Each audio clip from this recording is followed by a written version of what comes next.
Bienvenue sur ma chaîne YouTube. Aujourd'hui, on continue le projet. Donc là, aujourd'hui, l'idée, c'est de vous montrer comment je crée une ombre juste en dessous de cette rose.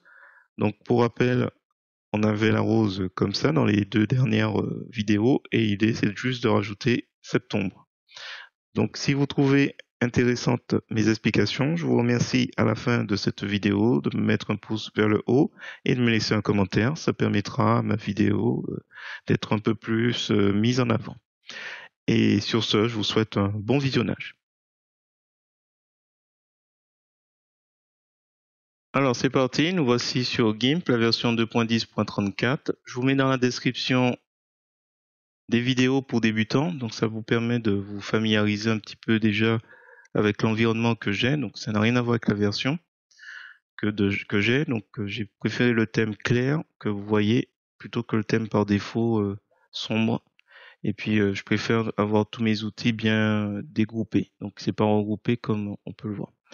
Donc là, pour réaliser une ombre, vous allez voir, c'est assez simple. Alors, vous avez la possibilité simplement d'aller, alors comme la vidéo précédente, je vais mettre un dièse 1 et je vais faire dupliquer, comme ça je vous montre les deux façons.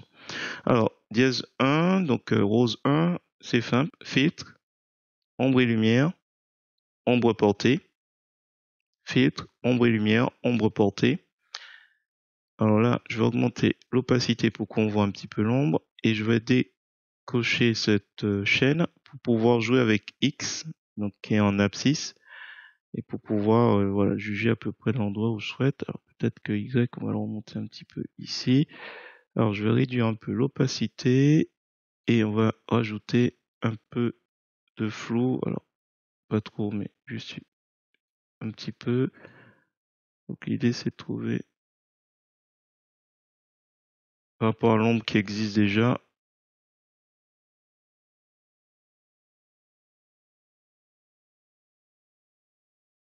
Voilà, bon, on va pas non plus faire pile poil.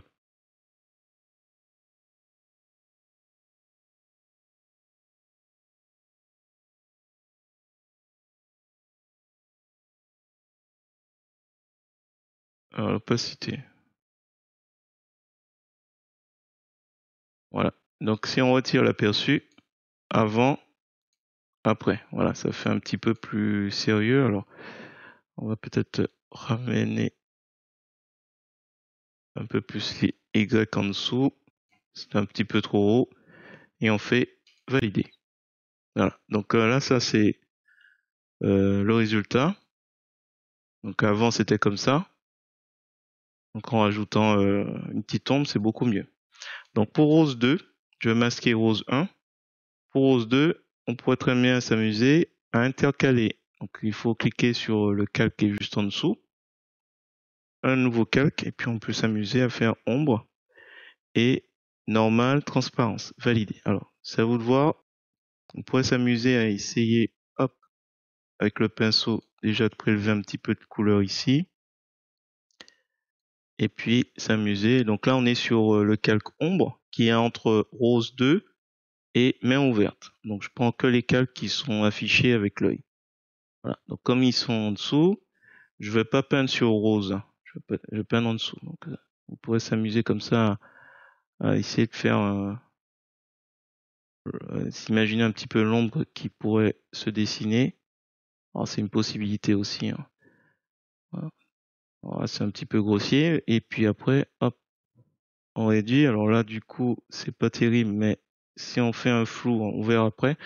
Là, je vais prendre l'outil barbouillage et puis je vais m'amuser peut-être à former. Alors là, par exemple ici, hop, on forme, hop, on remonte. Là, on imagine un peu que ça donnerait. Voilà, ça paraît un petit peu, voilà, pour faire quelque chose de sympa.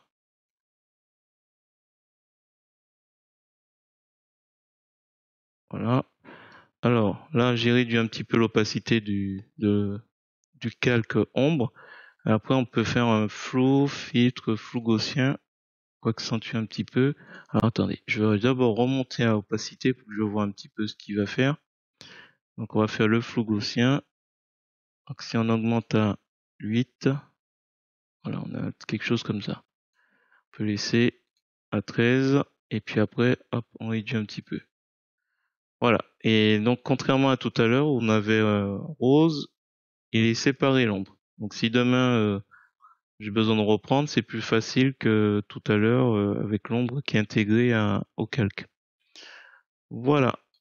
Alors, contrôle molette de la souris pour dézoomer. Je vous ai montré deux possibilités. Si vous avez trouvé intéressantes mes explications, je vous remercie de mettre un pouce vers le haut et de me laisser un commentaire. Et sur ce, je vous dis à bientôt pour d'autres tutos. Je vais juste, avant de finir, faire enregistrer sous. Ça fait plusieurs vidéos que je fais sans enregistrer. Donc là, je enregistre, juste pour rappel, fichier enregistré sous, donc au format XCF, format de LibreOffice. Ça me permet après de revenir. Je vais l'appeler Rose, hop, et j'enregistre comme ça. Je vais sans doute continuer un petit peu encore. Et donc sur ce, je vous dis à bientôt pour d'autres tutos.